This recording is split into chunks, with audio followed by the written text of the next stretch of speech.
नमस्कार, मैं हूं आपके साथ विश्वेश तिवारी और आप देख रहे हैं न्यूज टुडे। वक्त हो चुका है मध्य प्रदेश से जुड़ी कुछ प्रमुख खबरों का। दतिया में पल्स पोलियो अभियान के तहत 1,17,000 बच्चों को 1,071 दलों द्वारा पिलाई जाएगी पोलियो दवा। मध्य प्रदेश के दतिया में दतिया प्रभारी कलेक्टर एवं जिला पंचायत सीईओ कमलेश कुमार भार्गव ने जानकारी दी और बताया कि रविवार को जिला में पोलियो अभियान के तहत 0 से 5 वर्ष तक के बच्चों को पोलियो की दवा पिलाई जाएगी। जिले के 1,17,000 बच्चों को यह दवाई 1,071 दलों द्वारा पिलाई जाएगी। इसके लिए एक दल में 2 नर्स और 2 कार्यकर्ता यानी कुल 4 लोग शामिल होंगे, जबकि 105 सुपरवाइजर इस पूरे अभियान पर अपने निगाहें बनाए रखेंगे। 0 से 5 वर्ष तक के बच्चे पोलियो खुराक से अछूते नहीं रह सके, इसके लिए 28 मई के अलावा 29 और 30 मई को घर घर जाकर बच्चों को पोलियो की दवा पिलाई जाएगी। प्रभारी कलेक्टर कमलेश कुमार भार्गव ने कहा है कि पल्स पोलियो अभियान के तहत इस बार जिले के 1,70,000 बच्चों को चयनित किया गया है, जिन्हें यह दवा पिलाई जाएगी। इसके अलावा इन्होंने मैदानी अमले को इस अभियान को गंभीरता से लेने के निर्देश भी दिए हैं। दतिया जिले में जो 28 तारीख से जो पोलियो की दवा पिलाने का अभियान चल रहा है, इसके अंतर्गत दतिया जिले में 1,17,000 बच्चों को पोलियो की दवाई पिलाने का लक्ष्य रखा गया है। इसके लिए 1,078 बूथ बनाए गए हैं पूरे जिले में और 1,078 ही दल बनाए गए हैं। एक दल में 2 लोग 2 नर्सें रहेंगी, साथ में 2 कार्यकर्ता जो भी साथ में रहेंगी। इसके अलावा हमने 105 सुपरवाइजर बनाए हैं इन पर निगरानी रखने के लिए। 28 तारीख को प्रत्येक बूथ पर दवाई पिलाई जाएगी। इसके अलावा 29 और 30 को घर घर जाकर पोलियो की दवाई पिलाई जाएगी। हमारा लक्ष्य रहेगा कि जितने भी बच्चे पात्र बच्चे सबको पोलियो की दवा पिलाई जाए, 0 से लेकर 5 वर्ष के तक के बच्चों को। पाल समाज के लोगों ने किया भांडेर थाने का घेराव। दतिया जिले के भांडेर तहसील कस्बे में रहने वाली किशोरी की संदिग्ध अवस्था में मौत के मामले ने तूल पकड़ लिया है। परिवार और समाज के लोगों ने इसे लेकर शुक्रवार को आंदोलन कर कस्बे में रैली निकाली और थाने का घेराव किया। उन्होंने इसे हत्या करार दिया है। 2 दिन बीत जाने के बाद भी न तो पुलिस ने अभी तक किशोरी के मोबाइल की कॉल डिटेल निकलवाई है और न ही अभी तक उसकी पोस्टमार्टम रिपोर्ट हासिल की है। भांडेर थाना प्रभारी शशि कुमार ने आंदोलन कर रहे लोगों को आश्वस्त किया है कि जैसे ही पोस्टमार्टम रिपोर्ट और लड़की के मोबाइल फोन की कॉल डिटेल आएगी, उसके बाद वे संदिग्ध लोगों को बुलाकर पूछताछ करेंगे। इस पर पाल समाज के लोगों ने पुलिस को चेतावनी दी है कि यदि सोमवार तक इस मामले का खुलासा नहीं किया गया तो वे उग्र आंदोलन करेंगे। उल्लेखनीय है कि भांडेर थाना क्षेत्र के पहुज नदी में मंगलवार को 13 साल की बच्ची राधिका पाल की नदी में लाश बरामद की गई। 30 तारीख को राधिका पाल गायब हुई थी, लेकिन इसके डेड बॉडी मिलने के बाद आज तक यहाँ पर कोई कार्रवाई नहीं हुई है। मैंने टीआई साहब से इसलिए मिलने के लिए आए थे कि FIR जब हो चुकी थी अज्ञात में, लेकिन जब उसकी कॉल डिटेल मोबाइल की कॉल डिटेल है उसमें डिटेल आई है तो उसमें आपने जांच मंगाई कि नहीं अभी तक, और PM रिपोर्ट आई कि नहीं आई। टीआई साहब बता रहे हैं कि 2-3 दिन लगेंगे और मैडम कह रही थी कि आ गई है PM रिपोर्ट, लेकिन टीआई साहब कह रहे हैं कि अभी तक आई नहीं है। अगर मैंने सोमवार का टाइम दिया है, अगर सोमवार तक अगर ये लोग हम लोगों को अगर सही वो नहीं देते हैं तो हम लोग चक्का जाम करेंगे और धरना प्रदर्शन करेंगे। अच्छा, ये बता दीजिए, आप लोग जहाँ रहते हैं, राधिका पाल इस साइड रहती है, लाहौर रोड साइड रहती थी, तो ये जब इसकी मृत्यु हुई है तो इसकी डेड बॉडी UP सीमा पे और दूसरी साइड मिली है, जहाँ से आपके घर की करीब 1.5 किलोमीटर लंबाई पड़ती है, जबकि पीछे जो नदी है वो 500 मीटर भी आपके यहाँ से ज़्यादा नहीं है। तो क्या संदेह व्यक्त करते हैं आप उस पर? संदेह उसकी हत्या का संदेह है, क्योंकि उसमें ऐसा उस तरफ से आज तक उधर वो लड़की कभी गई नहीं है, इसलिए इसका संदेह है कि उसको बुलाकर और वहाँ पर हत्या की गई है। क्या वजह हो सकती है इसकी हत्या को लेकर? अब क्या वजह है तो ये या तो किसी लड़के से या किसी से संबंध या जो भी हो सकता है, वो अपन कॉल डिटेल के बाद ही अपन बता पाएंगे। इससे पहले कभी आपको कोई उसके बारे में कोई आभास नहीं हुआ किसी तरह का? नहीं, अभी उसके पहले नहीं हुआ। इनको नहीं। वन मंत्री ने पातालकोट में रात्रि चौपाल लगाकर सुनी जनजातीय ग्रामीणों की समस्याएं, ग्रामीणों के साथ किया रात्रि भोज।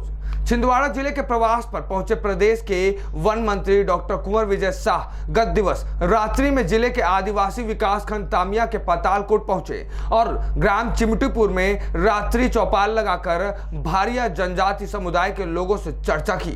उन्हें शासन की योजनाओं का लाभ मिल रहा है या नहीं, इसकी जानकारी प्राप्त की और उनकी समस्याएं सुनते हुए हर संभव निराकरण के लिए आश्वस्त किया। इस दौरान उन्होंने आदिवासी ग्रामीणों के साथ गेंडी नृत्य किया और रात्रि चौपाल के बाद ग्रामीणों के साथ रात्रि भोज भी किया। वन मंत्री डॉक्टर शाह ने ग्रामीणों की जीवनचर्या को जीवंत रूप में महसूस करने और समझने के लिए उन्हीं के बीच नवीन आदिवासी बालक आश्रम के छात्रावास में रात्रि विश्राम भी किया। वेयरहाउस में संचालित धान के बीज बनाने वाली फैक्ट्री पर जिला प्रशासन की छापामार कार्रवाई।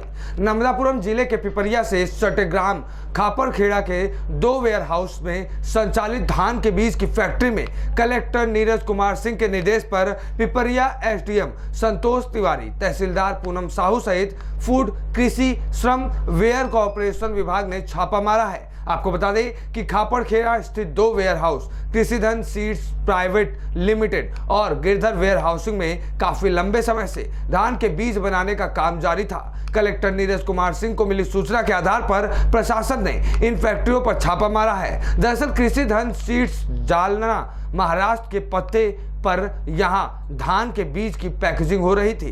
इन वेयर हाउस में बाल श्रमिक भी काम करते मिले हैं। यह फैक्ट्री वेयर हाउस में संचालित हो रही थी जो कि नियम विरुद्ध है। प्रशासन ने इन फैक्ट्रियों से धान के सैंपल भी कलेक्ट किए हैं जिन्हें जांच के लिए भेजा गया है। वेयर हाउस का संचालन फैक्ट्री के रूप में होता पाया गया है। प्रशासन ने फैक्ट्री संचालकों से अनुमति के दस्तावेज भी तलब किए हैं। इन न्यूज़ टुडे से दीपेश पटेल की रिपोर्ट। आपका नाम क्या?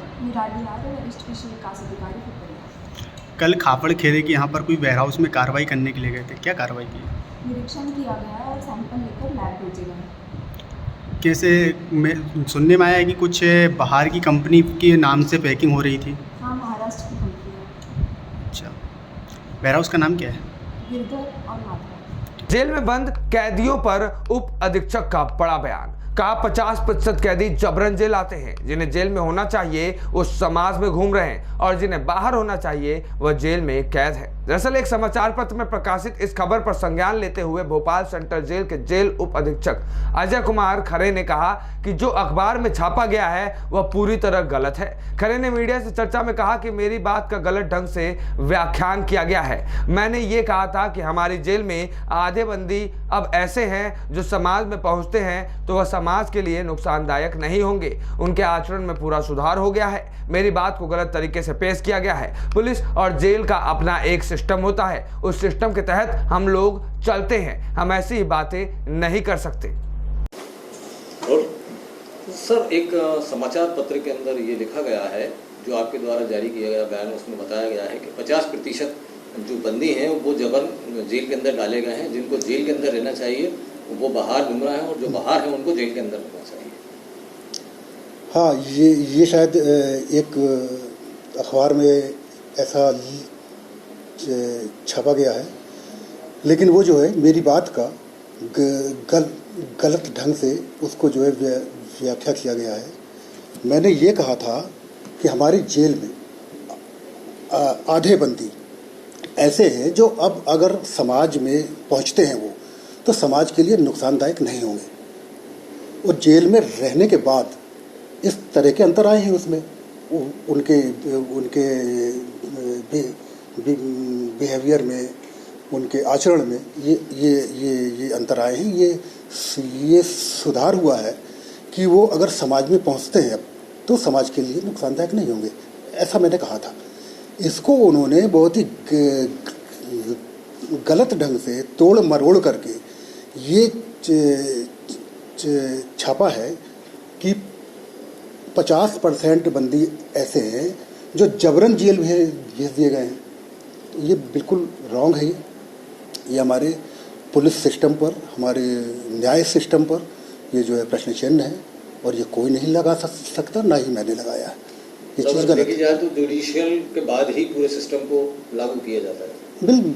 बिल्कुल, हमारे यहाँ पूरी न्यायिक प्रणाली है, न्यायिक सिस्टम है, उसमें पुलिस है,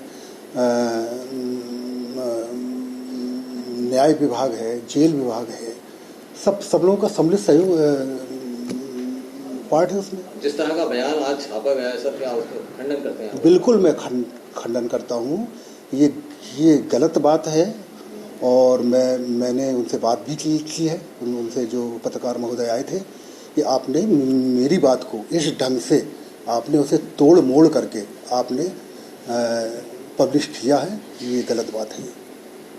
प्रमुख खबरों के लिए बने रहिए ए न्यूज़ टुडे के साथ।